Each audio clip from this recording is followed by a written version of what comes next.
കൊറിയയിൽ വളരെ കാലം മുമ്പ് നടന്ന യഥാർത്ഥ സംഭവങ്ങളിൽ നിന്നാണ് സ്ക്വിഡ് ഗെയിം പ്രചോദനം ഉൾക്കൊണ്ടതെന്ന് ഞാൻ പറഞ്ഞാൽ നിങ്ങൾ വിശ്വസിക്കുമോ? വരൂ, നമുക്ക് യാഥാർത്ഥ്യം എന്താണെന്ന് മനസ്സിലാക്കാം. രണ്ട് സുഹൃത്തുക്കൾ പുതിയ സ്ഥലങ്ങൾ തേടി യാത്ര ചെയ്യുകയായിരുന്നു. 2-3 ദിവസത്തെ യാത്രയ്ക്ക് ശേഷം കാടിൻ്റെ നടുവിലെത്തി. അപ്പോഴാണ് കൂട്ടത്തിലൊരാൾ ആ നിലവിളി ശബ്ദം ശ്രദ്ധിക്കുന്നത്. ചാട്ടവാർ അടികൊണ്ട് ആരോ ഒരാൾ അലറുന്നു. നമ്മളെ ആരും വരാത്ത സ്ഥലത്ത് വരണമെന്ന് പറഞ്ഞിട്ടാണ് ഇങ്ങോട്ട് വന്നത്, പക്ഷേ ഇവിടെയും ആളുകളെത്തിയോ എന്ന അത്ഭുതത്തോടെ വളരെ ശ്രദ്ധയോടെ ശബ്ദം കേൾക്കുന്ന ഇടത്തേക്ക് നീങ്ങി. അവിടെ കണ്ട കാഴ്ച ഞെട്ടിക്കുന്നതായിരുന്നു. നമ്മുടെ നാട്ടിലെ ലോഡ്ജ് കാണില്ലേ, അതുപോലെ കുറേയധികം കെട്ടിടങ്ങൾ. കുറച്ചു പേർ മരം വെട്ടുന്നു. കയ്യിലുള്ള ബൈനോക്കുലർ വെച്ച് നോക്കിയപ്പോഴാണ് സിരകളെ തളർത്തിക്കളഞ്ഞ ആ കാഴ്ച കണ്ടത്. സൗത്ത് കൊറിയയിൽ നടക്കുന്ന ഭരണകൂടത്തിൻ്റെ അക്രമങ്ങൾക്കെതിരെ സമരം നടത്തിയ ആളാണ് അവിടെ ചാട്ടവാറിന് 4 പേരുടെ കയ്യിൽ നിന്നും അടിവാങ്ങുന്നത്. കുറച്ച് നാളുകൾക്ക് മുമ്പേ കാണാതെ പോയ മനുഷ്യനായിരുന്നു അത്. ഈ ക്രൂരത എല്ലാവരെയും അറിയിക്കാൻ കാടുവിട്ട് പുറത്തേക്ക് ഓടി. 2 പേരും മാധ്യമങ്ങളുടെയും പോലീസിൻ്റെയും അടുത്ത് സംസാരിച്ചു. ഒരു അണുബോംബ് പൊട്ടിയ പ്രതീതി സൃഷ്ടിക്കുന്നു. ഇതൊരു വലിയ കേസാക്കി മാറ്റി ഇതിനു മാത്രമായി പ്രത്യേക എൻക്വയറി തന്നെ പുറപ്പെടുവിച്ചു. ആൺപെൺ വ്യത്യാസമില്ലാതെ 10,000-ലേറെ പേരാണ് അതിലുണ്ടായിരുന്നത്. മനുഷ്യകടത്തിന് മാത്രം ഒരു വാൻ ഉപയോഗിച്ചിരുന്നു.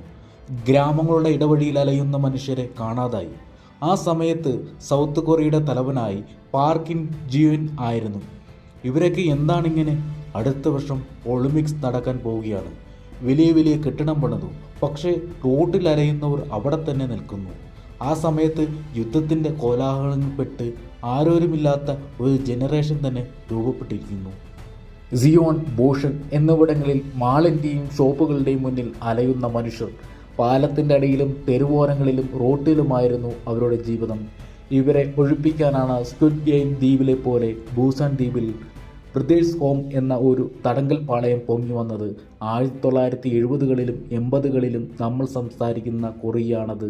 നഗരത്തെ അഴുക്കാക്കുന്നവരെ ബ്രദേഴ്സ് ഹോമിലേക്ക് മാറ്റാം, അവർക്കവിടെ ജോലികൾ നൽകാം, താമസിക്കാൻ ഫ്ലാറ്റുകൾ കൊടുക്കാം എന്ന ആശയം രൂപകൽപ്പന ചെയ്യപ്പെട്ടു.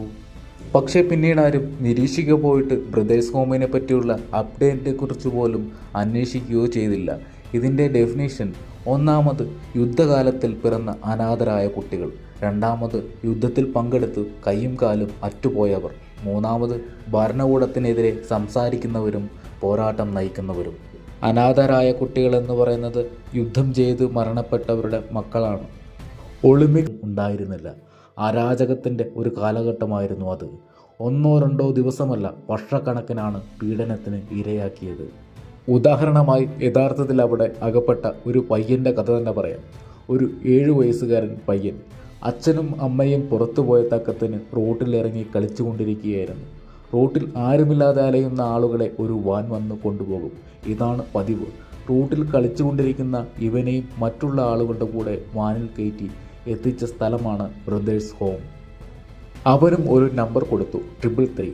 പിറ്റേ ദിവസം 5 മണിക്ക് ഒരു സൈറൻ മുഴങ്ങി. നോക്കുമ്പോൾ അവനെപ്പോലെ 20-ലേറെ കുട്ടികളും സ്ത്രീകളും വയസ്സായവരും ചേർന്ന് ആയിരക്കണക്കിന് ആളുകൾ നമ്പർ അണിഞ്ഞ ഡ്രസ്സ് ധരിച്ച് നിൽക്കുന്നു. 100 പേരെ വെച്ച് ഒരു ടീമിൽ താമസിപ്പിക്കുന്നു.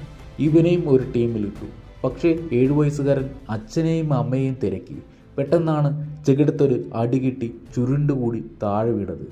കണ്ണു തുറന്നപ്പോൾ പിന്നെയും ചോദിച്ചു, പിന്നെയും കിട്ടി അടി. അപ്പോഴാണ് അവന് മനസ്സിലായത്, ഈ തോതിലുള്ള ചോദ്യം ചോദിക്കാൻ പാടില്ല, അമ്മയെയും അച്ഛനെയും അന്വേഷിക്കാൻ പാടില്ല, ഇവിടെ എന്തോ അതാണ് നിയമമെന്ന്. 7 വയസ്സുകാരനായ അവൻ മനസ്സില്ലാ മനസ്സോടെ ഇണങ്ങി ജീവിച്ചു. ഒരു ദിവസം രാവിലെ ബ്രഷ് ടൈം. 100 പേർക്ക് 10 ബ്രഷ് വെച്ച് കൊണ്ടുവന്നു. ഈ ബ്രഷ് വെച്ച് വേണം 100 പേര് ഉപയോഗിക്കാൻ. പിന്നെ അണ്ടർവെയർ ഒന്നും കഴുകാൻ സമ്മതിക്കില്ല. ഇതും മാറി മാറി വേണം ഉപയോഗിക്കാൻ, ആണും പെണ്ണും വ്യത്യാസമില്ലാതെ. സ്ത്രീ അനുഭവിക്കുന്ന അതേ പീഡനങ്ങൾ തന്നെ പുരുഷനും സെക്യൂരിറ്റി ഗാർഡ്സ് കൊടുത്തു. നിങ്ങൾ വിചാരിക്കും, ഇവരെ എന്തിനാണ് ഇവിടെ വെച്ചിരിക്കുന്നത് എന്ന്. കാടിൻ്റെ നടുവിൽ 20 ഫാക്ടറികൾ നിരനിരയെ ഉണ്ടായിരുന്നു. സോപ്പ് ഫാക്ടറി, മരക്കട്ട ഫാക്ടറി, ഡോൾ ഫാക്ടറി, അങ്ങനെ കുറേയേറെ ഫാക്ടറികൾ. 100 പേരെ ഒരു ടീമായി പിരിച്ചില്ലേ, ഓരോ ടീമിനും ഒരു അസൈൻമെൻറ്റ് പോലെ ജോലികൾ തരംതിരിച്ച് കൊടുക്കും. ഇന്ന് 1,00,000 സോപ്പ് ഉണ്ടാക്കണം എന്ന് പറയും. അതിൽ 100 സോപ്പ് കുറഞ്ഞാൽ ആ ടീമിലെ ഒരാളെപ്പോലും വെറുതെ വിടാതെ ചാട്ടവാറിനടിക്കും. അന്നത്തെ ഭക്ഷണം കൊടുക്കാതെ നരകതുല്യ വേദനയിൽ ക്രൂരത കാണിക്കും. ആ പയ്യന് ഒന്നും മനസ്സിലാകാതെ ഭ്രാന്തനെ പോലെയായി. ഇവർക്ക് ഡെയിലി ഗുളിക കൊടുക്കുമായിരുന്നു. ക്യാമ്പിൽ ലക്ഷക്കണക്കിന് മയക്കുമരുന്ന് കൊടുത്തു എന്നാണ് റിപ്പോർട്ട്. ഒരു മനുഷ്യന് താരാരാണെന്ന് പോലും മറന്നു ചിന്താശേഷി നഷ്ടമാക്കും വിധമായിരുന്നു. കുറച്ചു നാളുകൾക്ക് ശേഷം 333 നോക്കുമ്പോഴാണ് അറിയുന്ന ഒരാളെ പോലെ തോന്നിയത്. ചെന്ന് നോക്കിയപ്പോഴാണ് അവന് മനസ്സിലായത് അതവൻ്റെ അച്ഛനായിരുന്നു. 333ക്ക് ഇപ്പോൾ 9 വയസ്സാണ്. 2 വർഷം പിന്നിട്ടിരിക്കുന്നു. ഓടിച്ചെന്ന് കെട്ടിപ്പിടിച്ചു. അച്ഛ അച്ഛ എന്ന് നിലവിളിക്കുമ്പോഴും അയാൾക്ക് അവനെ തിരിച്ചറിയാൻ സാധിക്കുന്നുണ്ടായിരുന്നില്ല.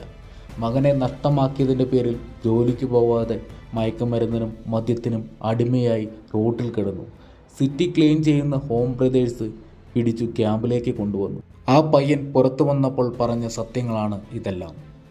ക്യാമ്പിലുള്ളവർ കറക്റ്റ് ടൈമിന് ജോലി ചെയ്ത് ഉറങ്ങണമെന്നൊരു റൊട്ടീനിൽ പോയിക്കൊണ്ടിരിക്കുമ്പോഴാണ് ട്രെക്കിങ്ങിന് വന്ന ആ 2 പേർ ഇത്രയും ക്രൂരത ഈ കാട്ടിൽ നടക്കുന്നുണ്ടെന്ന് പുറം ലോകത്തേക്ക് അറിയിച്ചത്.